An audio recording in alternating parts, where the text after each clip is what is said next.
Vamos a abrir nuestras Biblias en Génesis capítulo 16.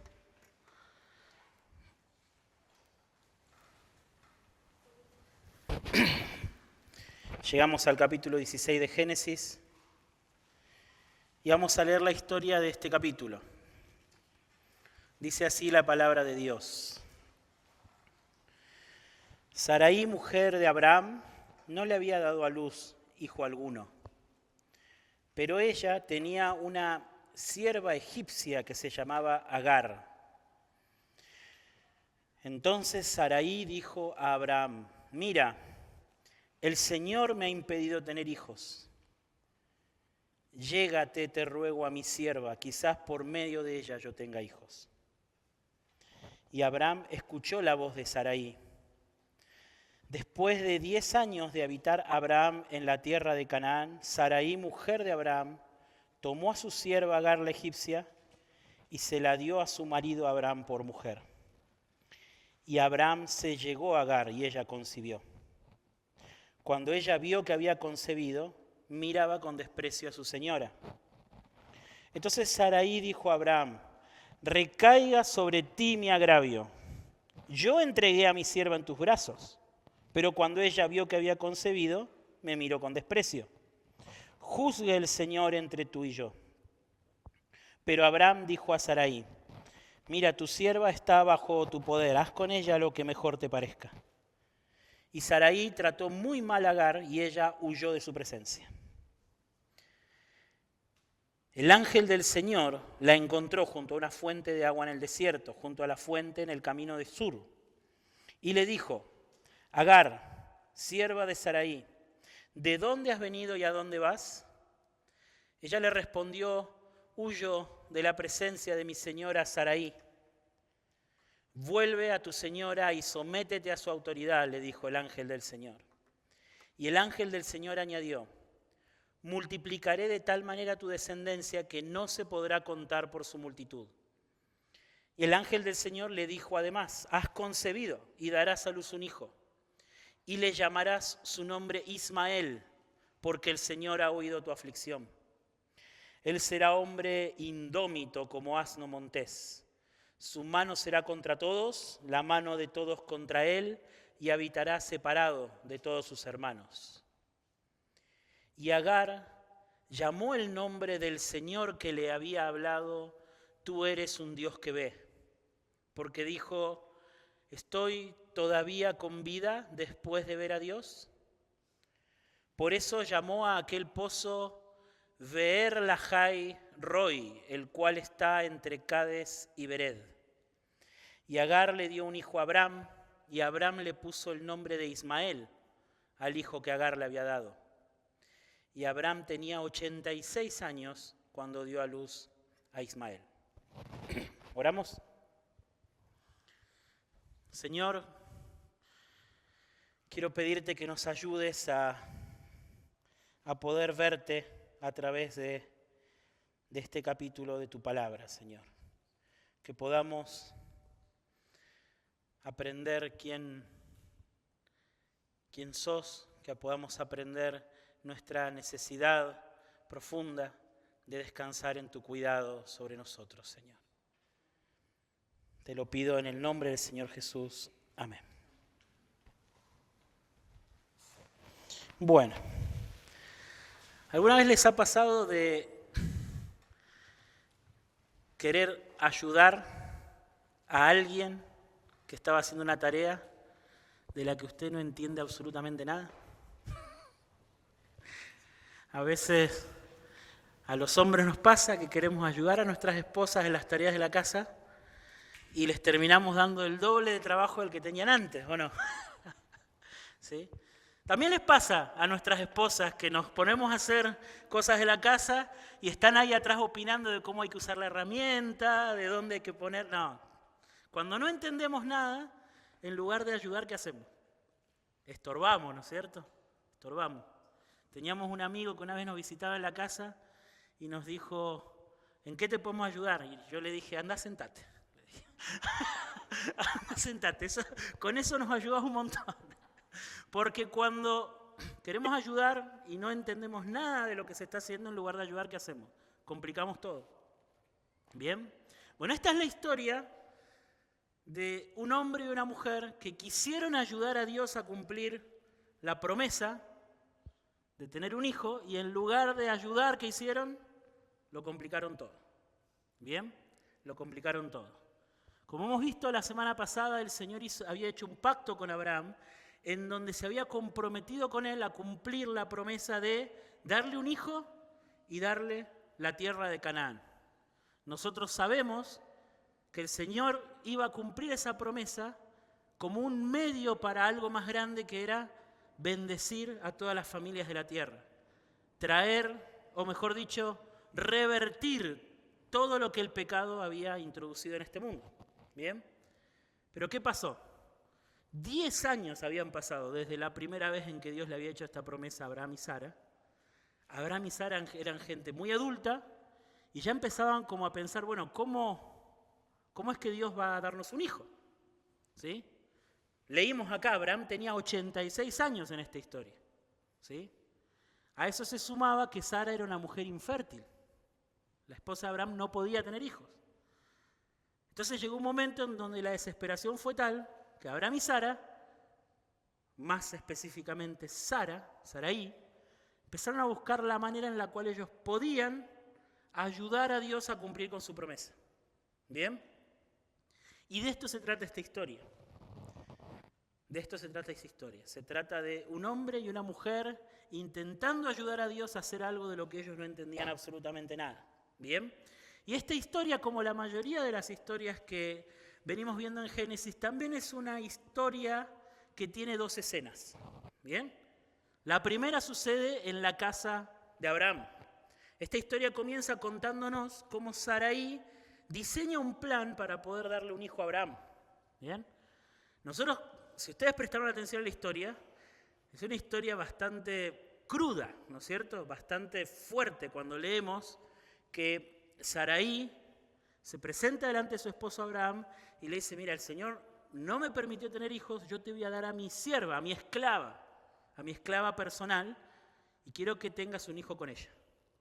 Y ese va a ser el hijo que yo te voy a dar. Eso le dijo Sara. Esto, si bien esto era una costumbre de aquella época, era común en aquella época que las mujeres que no podían tener hijos hicieran esto, bien, esto es absolutamente contrario al diseño de Dios para la familia y para el matrimonio.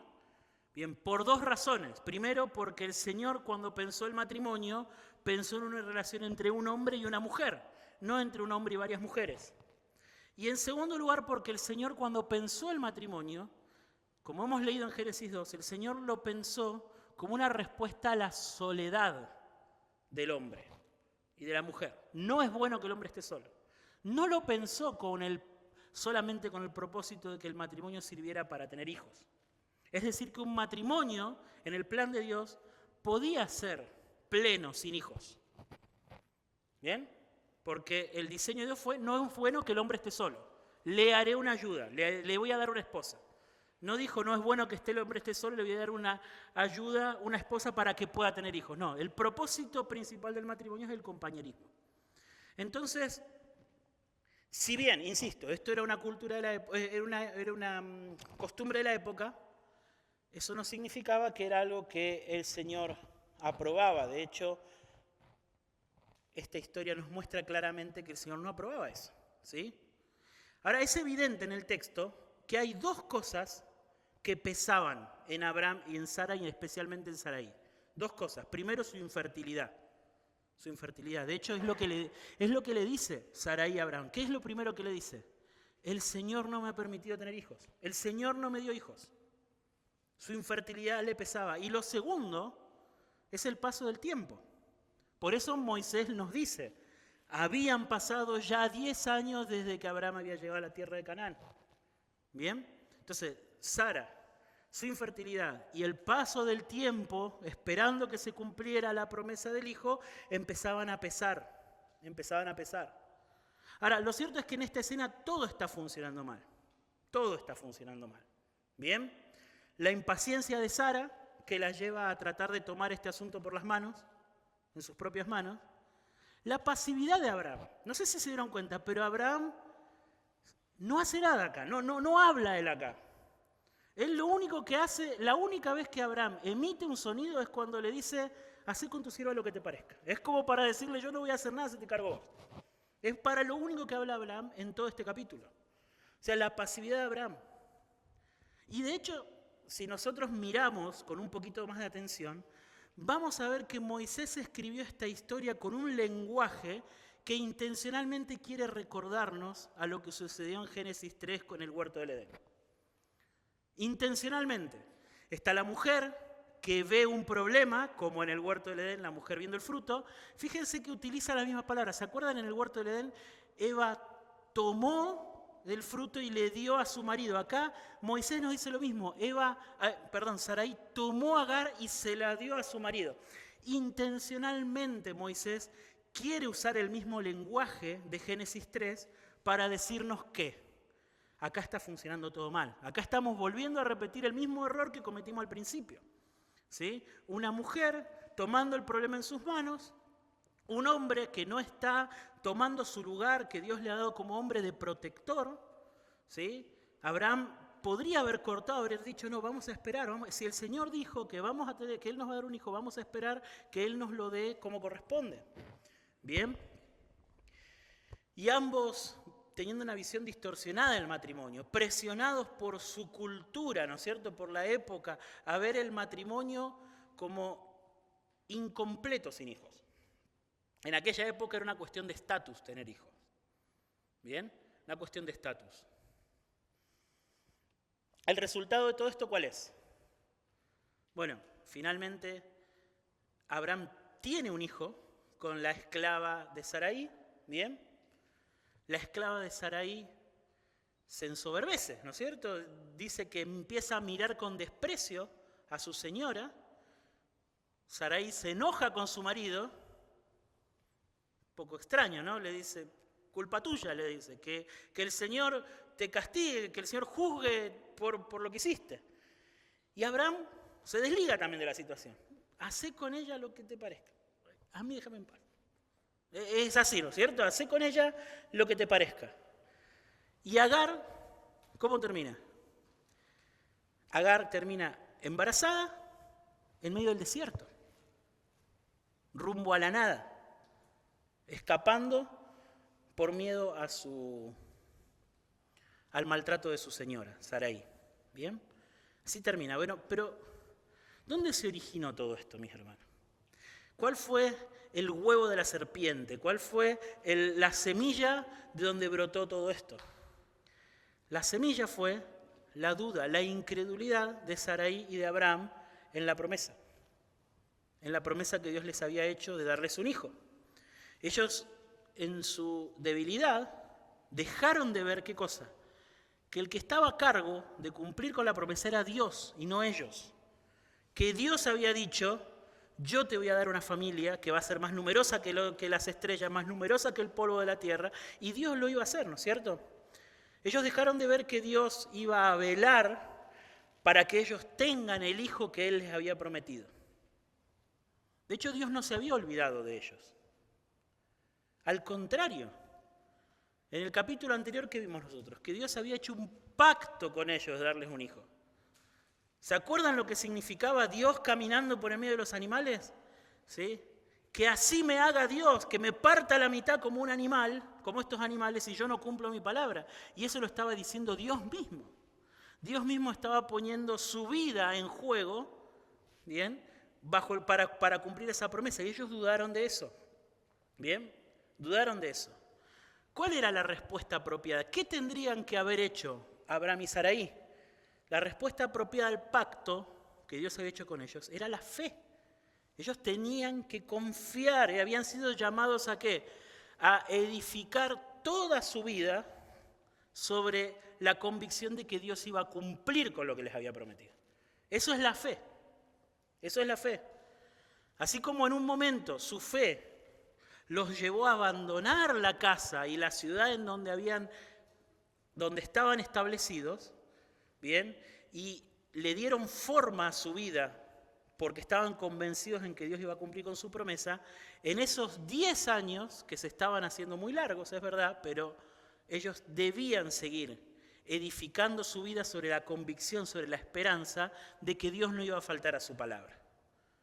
De que Dios no iba a faltar. Esa era la respuesta apropiada. Ellos debían recordar siempre que el Señor iba a cuidar de ellos, que el Señor iba a velar por ellos, que ellos no se tenían que hacer cargo de que se cumpliera la promesa, ¿sí?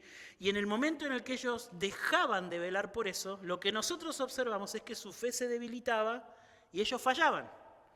Como pasó cuando Abraham vio que había escasez en la tierra de Canaán y se fue a Egipto. Y ahí también fue todo un fracaso. Ahora ven que la promesa del hijo se está retrasando, no le ven salida y también buscan un atajo y fracasan. Fracasan. Y esta es la primera escena. Esto es lo que está pasando en la casa de Abraham. Bien, fíjense que no es solamente un problema familiar, no es solamente un desacuerdo de cuál es la mejor manera de hacer las cosas. Hay un problema de incredulidad en la promesa de Dios, que los lleva a tomar ciertas decisiones que no solamente son contrarias a la voluntad de Dios, sino que son ciertas decisiones que lo que están mostrando es su duda, su fracaso en confiar en lo que Dios les había prometido. Pero quien está por aparecer en la segunda escena es el héroe del libro de Génesis. Y vemos acá en la segunda escena que ya no es en la casa de Abraham, ahora es en el desierto. Es en el desierto.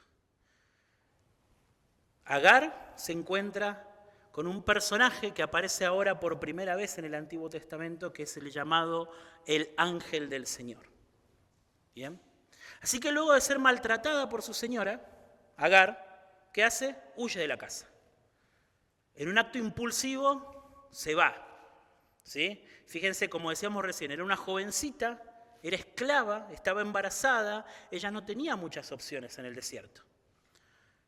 ¿Sí? Quizás por eso, cuando nosotros la vemos acá, lo único que se le ocurrió hacer, quizás después de huir por varias horas, fue sentarse al lado de un pozo de agua y no sé, ¿qué estoy haciendo acá? ¿Qué voy a hacer ahora? ¿Cierto? Una huida intempestiva y ahora sentada en un pozo con nada más que dunas de arena a su alrededor. ¿Sí? ¿Y quién aparece? El ángel del Señor. Versículo 8 le dice a Agar, sierva de Sarai, ¿de dónde has venido y a dónde vas? Fíjense la confusión que tenía Agar, fíjense lo impulsivo que había sido su vida, la falta de claridad que tenía, que cuál es su respuesta. Huyo de la presencia de mi señora Sarai. ¿Sí? Sabía de dónde había venido, pero no podía responderle hacia dónde estaba yendo. ¿Sí? Era una pobre niña que sabía que si miraba atrás estaba su señora, de quien había escapado. Quizás sería bueno aclarar que en aquella cultura, cuando un esclavo escapaba, la pena era la muerte. Era la muerte, ¿sí? Y no sabía a dónde ir. Necesitaba un rumbo, necesitaba una esperanza. Y justamente a eso había venido el ángel del Señor. ¿Sí? ¿No sabes a dónde ir? ¿No sabes a dónde ir? Versículo 9. Vuelve a tu señora y sométete a su autoridad. Eso fue lo que le dijo el ángel del Señor. Bien, insisto, había una pena de muerte sobre los esclavos que huían, así que el mandato del ángel del Señor para Agar era muy arriesgado, ¿sí?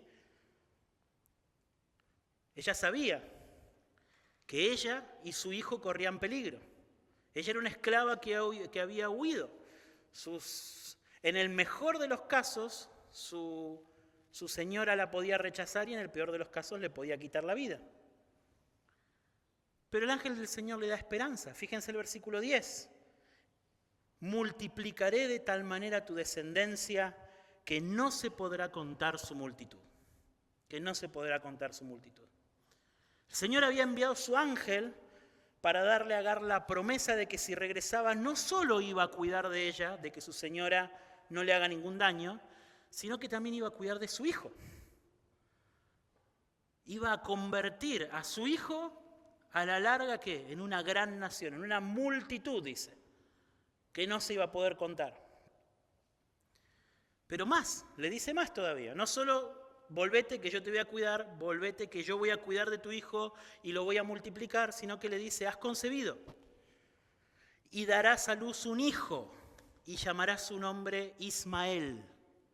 Ismael significa Dios oye, eso es lo que significa el nombre Ismael. Porque el Señor ha oído tu aflicción. Él será hombre indómito como asno montés, su mano será contra todos, la mano de todos contra él, y habitará separado de todos sus hermanos. En otras palabras, Agar, el Señor te escuchó. Estabas ahí sentada en el pozo, no sabías qué hacer, no sabías qué iba a hacer de tu vida, ni siquiera entendías lo que habías hecho, y el Señor te vio, el Señor te escuchó. ¿Sí? Fuiste orgullosa, te portaste mal con tu señora Saraí al despreciarla, pero el Señor es compasivo. Él te escuchó y vino a darte un rumbo, vino a darte una esperanza. Él cuida de vos, Agar. Él cuida de vos, su oído está atento, Él escucha. Él escucha. Tu hijo va a ser, cuando tengas a tu hijo en brazos, vivo, tu vida a salvo, la vida de él a salvo, vas a tener un testimonio viviente de que el Señor te escuchó esta tarde en este pozo. Que Él te cuidó, que te veló para que estés a salvo. Por eso, aquel día en el desierto, Agar hizo algo que nunca más una mujer va a hacer en todo el resto de la Biblia, que es ponerle un nombre a Dios. Ponerle un nombre a Dios.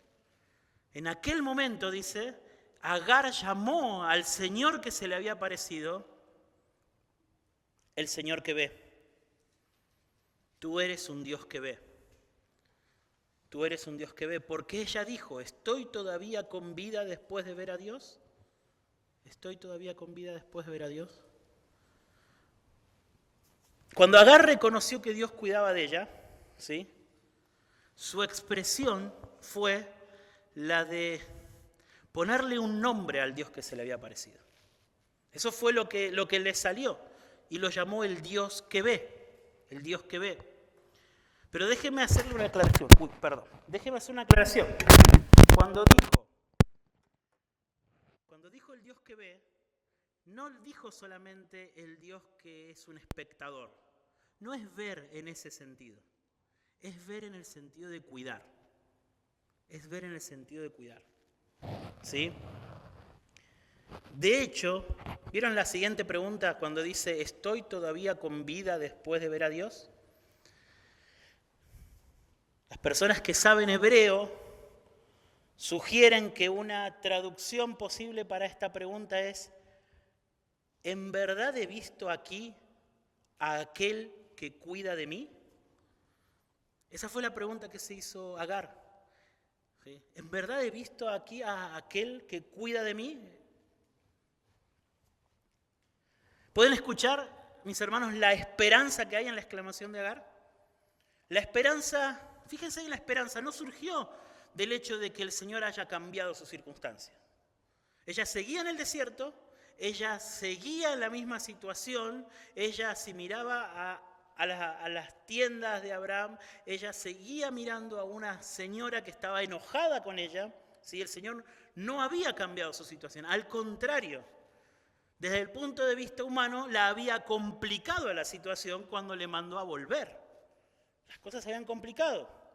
Sin embargo, saber que el Señor la había escuchado cambió su perspectiva de la realidad que ella estaba viviendo. Ella supo en ese momento que el Señor la había escuchado y que el Señor iba a cuidar de ella.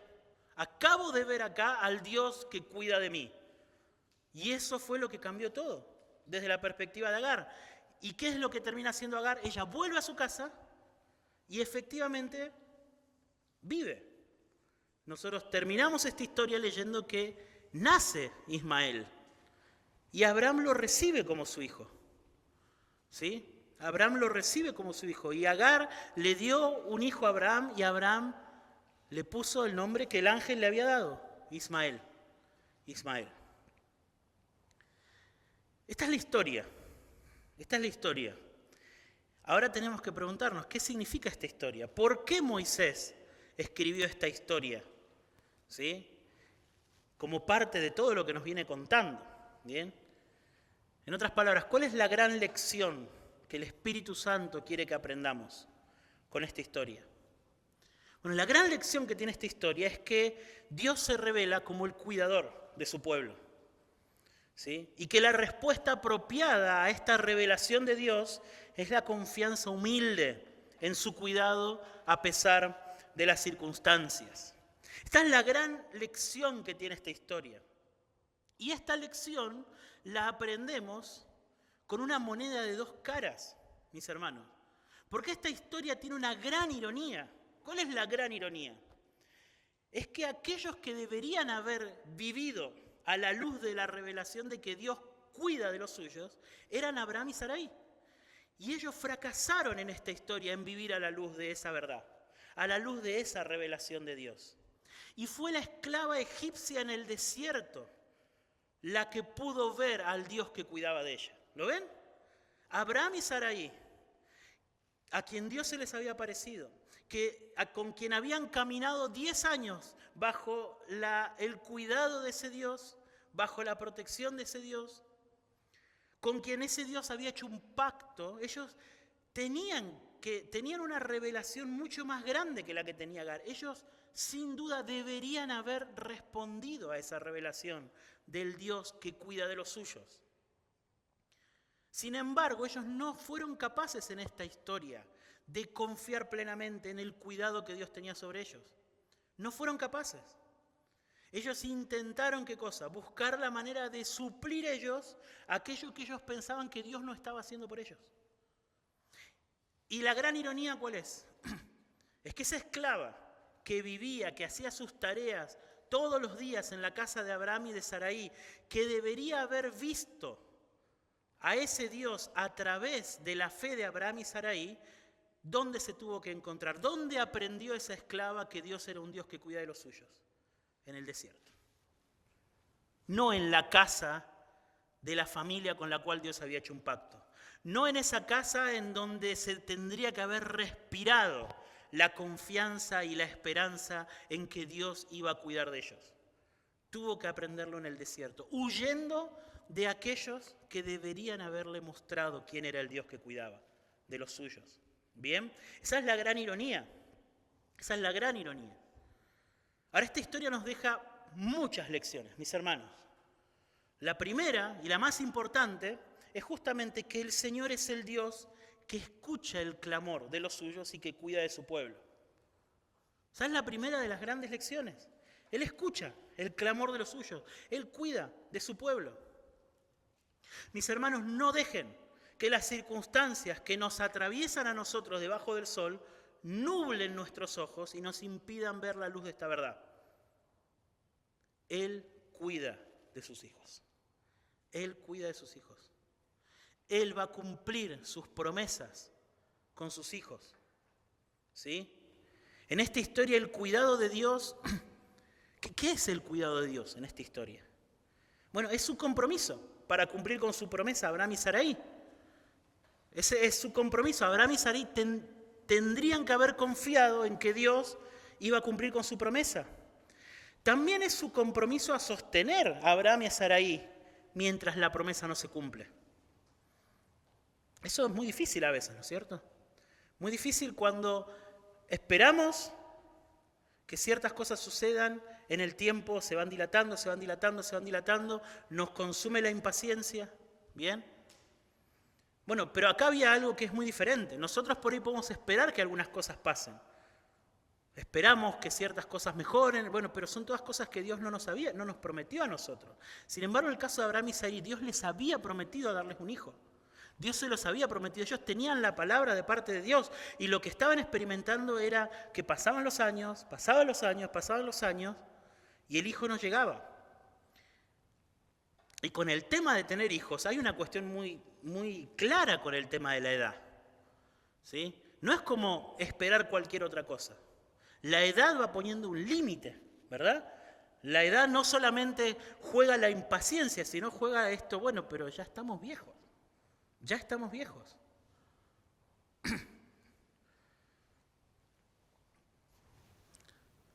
Pero ellos eran llamados a confiar en que Dios iba a cuidar de ellos, porque Dios se había comprometido a cuidar de ellos.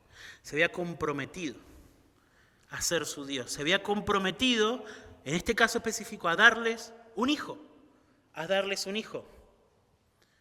Y ellos fracasaron, ellos fallaron en este momento en confiar en que Dios iba a cumplir con su promesa, iba a cuidar de ellos. Iba a cuidar de ellos. ¿Sí? Mis hermanos, nunca piensen que el Señor se olvidó de ustedes.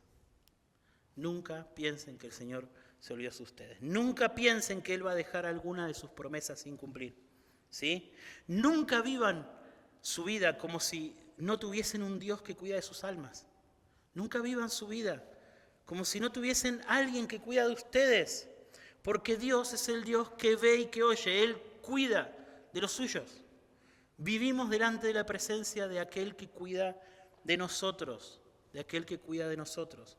Si nosotros somos de Cristo, si nosotros hemos venido a la fe en Jesús, somos parte de su familia, Él tiene un compromiso inquebrantable para poder llevarnos al hogar hasta el final. Él nos va a llevar hasta el final, ¿sí? Él va a cuidar de nosotros.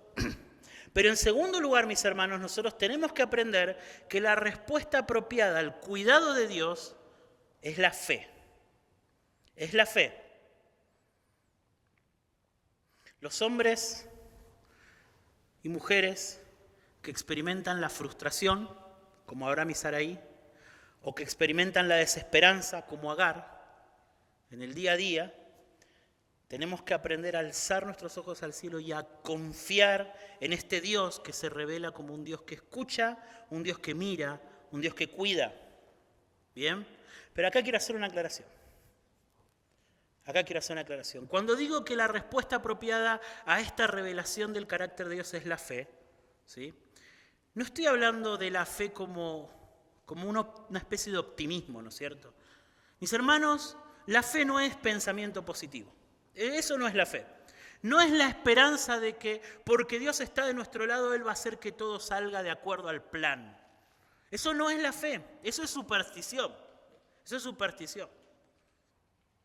Y en los peores casos hasta es blasfemia, ¿no es cierto? Nosotros escuchamos personas que casi que le dan órdenes a Dios, diciéndoles que Dios haga esto o aquello a favor de ellos. La fe no es eso, la fe no es optimismo. La fe no es optimismo. De hecho, como decíamos hace un momento, cuando nosotros vemos cuál es el cuidado que Dios estaba dándole a Abraham, a Sarai y a Agar, ese cuidado no involucraba quitarles todas las cosas que estaban viviendo. Abraham y Sarai pasaron 10 años en donde tuvieron que soportar la soledad y esperar al hijo que no llegaba. Agar tuvo que estar en el desierto y en el desierto fue donde se encontró con el ángel y el ángel le prometió que Dios iba a cuidar de ella. ¿Sí? La fe no tiene que ver con, bueno, no importa, Dios está de nuestro lado, somos más que vencedores y todo. No es eso la fe. No es optimismo, no es pensamiento positivo, no es nada de eso, no es ninguna de esas supersticiones. De hecho, toda la historia de Abraham que estamos siguiendo en esta parte de Génesis, nos va como construyendo una definición de lo que es la fe, ¿verdad? Nos va como mostrando a través de diferentes historias y escenas qué significa confiar en Dios. Y podemos decir, más o menos, de acuerdo a lo que vamos aprendiendo de la historia de Abraham, que la fe es una firme esperanza en que Dios va a cumplir su promesa de redención. Una firme esperanza en que Dios va a cumplir su promesa de redención. Una esperanza por la que vale la pena abandonarlo todo en esta vida.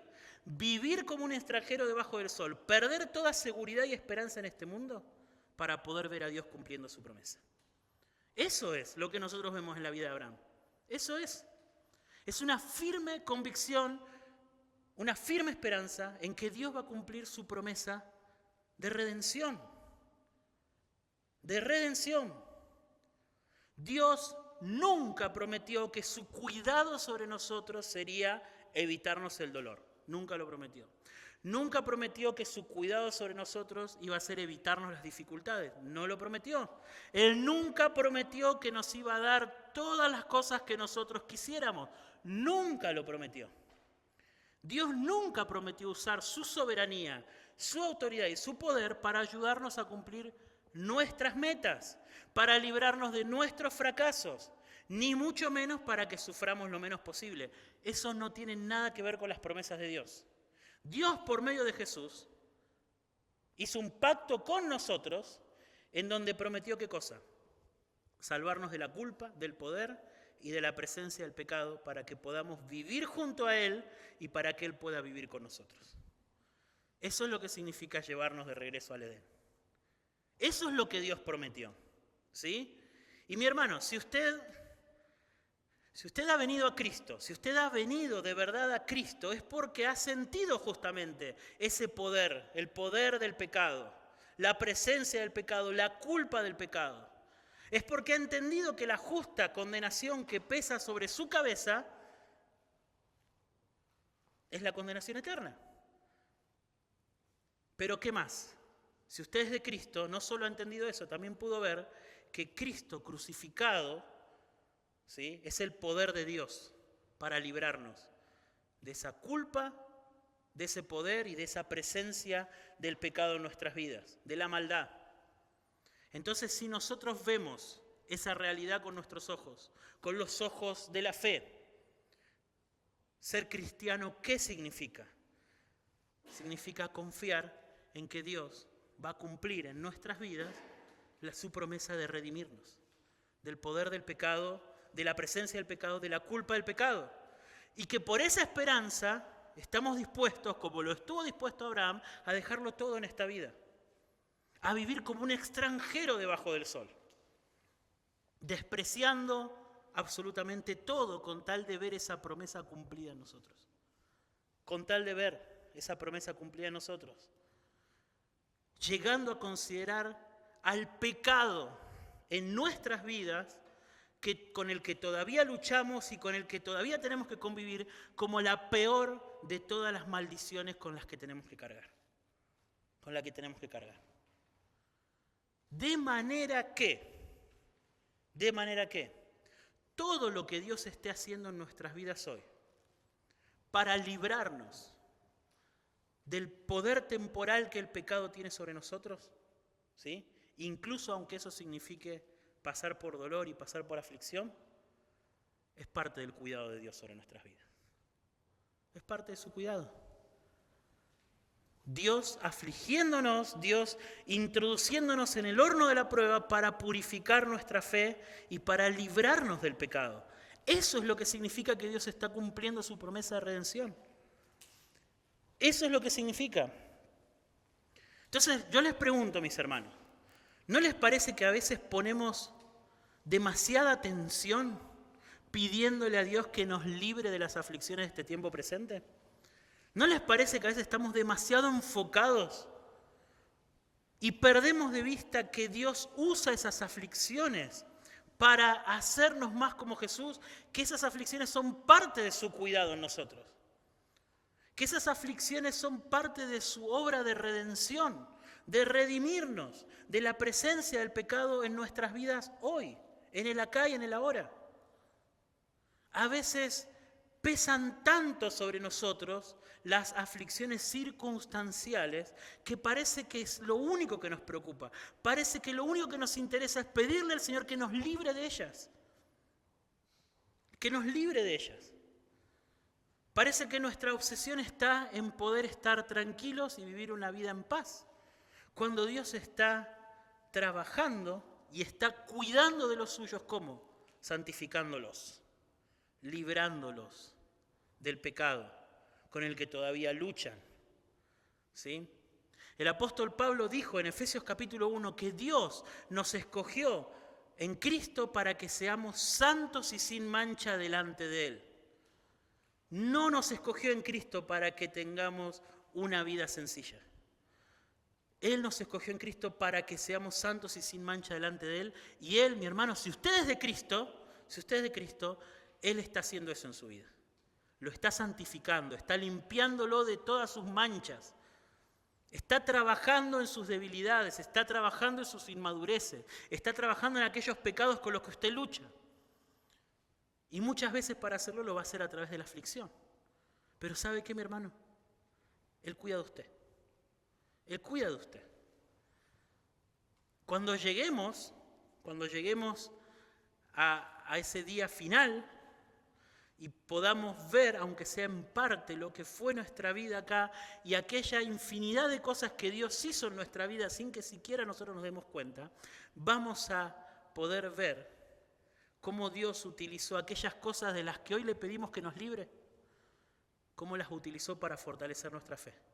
Y que si Dios no hubiese fortalecido nuestra fe de esa manera, no hubiésemos sido capaces de perseverar hasta el final. Lo vamos a ver, lo vamos a ver. Y vamos a poder decir gracias, gracias. Él cuidó de nosotros. Nosotros estamos frente al Dios que cuida de nosotros. Y mientras Dios lo introduzca en estas aflicciones, Él va a seguir cuidando de usted. Él va a cuidar de su alma, Él va a guardar su fe. Él va a hacer un escudo alrededor suyo. Usted va a andar por el valle de las lágrimas, pero no lo va a hacer solo. No lo va a hacer solo. ¿Y el resultado qué va a ser? Redención. Una familia de personas, de hombres y mujeres más parecidos a Jesús. La tercera lección que quiero que consideremos, ¿bien?, tiene que ver con esta historia un poquito divertida que compartíamos al principio, ¿no es cierto? Y es que la promesa de redención Dios la cumple sin ayuda de los hombres. Sin ayuda. Dios no quiere que le ayudemos. ¿Sí? Si usted va y se presenta a Dios, ¿en qué puedo ayudar? Dios le va a decir, anda y sentate. Eso es lo que va a hacer. Dios no quiere su ayuda. Dios no la necesita. De hecho, en este libro, en el libro de Génesis, es muy claro que incluso los mejores de entre los seres humanos son un estorbo cuando intentan ayudar a Dios a cumplir con su promesa. ¿Sí? Son un estorbo. Cuando intentamos hacernos cargo nosotros de nuestra redención, lo que hacemos es obstruirla, obstaculizarla. ¿Bien? ¿Cuál fue el problema con Sarai? El problema con Sarai fue que ella pensó que ella podía sobreponerse a su infertilidad. Y de un plan ella para suplir lo que Dios no estaba haciendo. ¿Bien? De paso, ¿no es cierto? Mencionamos al principio. Era una costumbre de la época.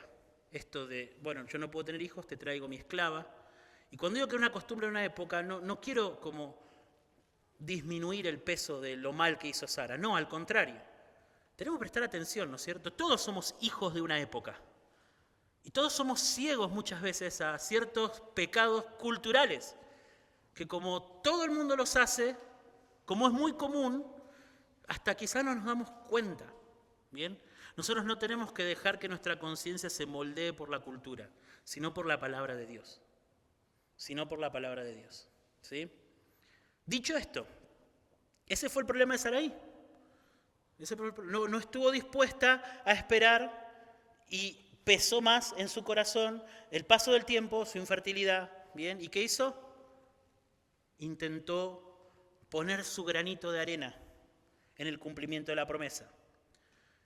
Pero está claro que esta historia también Moisés la escribió para enseñarnos que Dios no necesita nuestra ayuda. Que la promesa de redención no tiene que ver con el esfuerzo humano. No tiene que ver con el esfuerzo humano.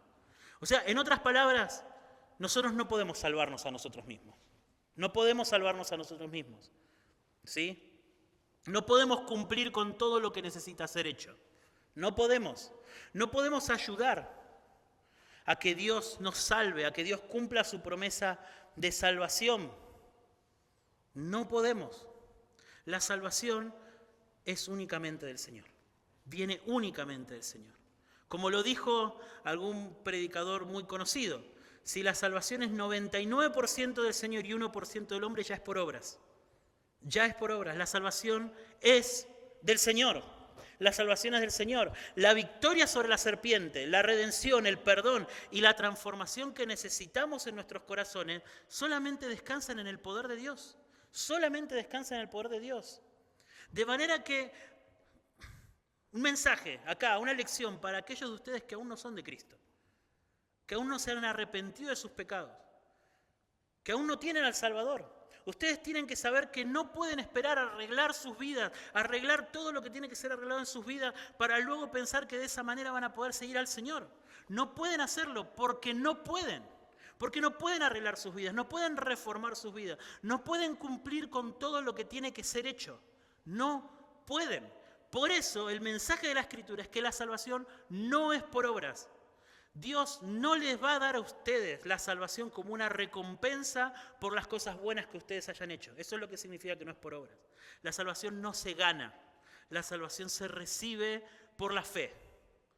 La salvación se recibe por la fe. La salvación no es algo que yo compro en la presencia de Dios con mis recursos. La salvación es algo que recibo como un mendigo. Eso es la salvación. Eso es el perdón de los pecados. Si no lo puedo comprar. Entonces escuchen esta historia, la historia de Abraham, de Saraí, de Agar, y aprendan que no pueden colaborar con su salvación. No pueden. No pueden perdonarse a sí mismos sus pecados. No pueden quitar las manchas que ya tienen. No pueden quitar ese corazón que va a seguir pecando. No lo pueden cambiar. No pueden.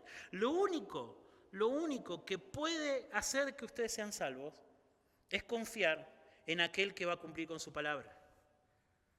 Y que si vienen a Jesús en arrepentimiento y fe, confiando en que toda la condenación que ustedes merecen fue ya cargada por Él en la cruz, y esperando y confiando en su perdón, entonces Él los va a recibir.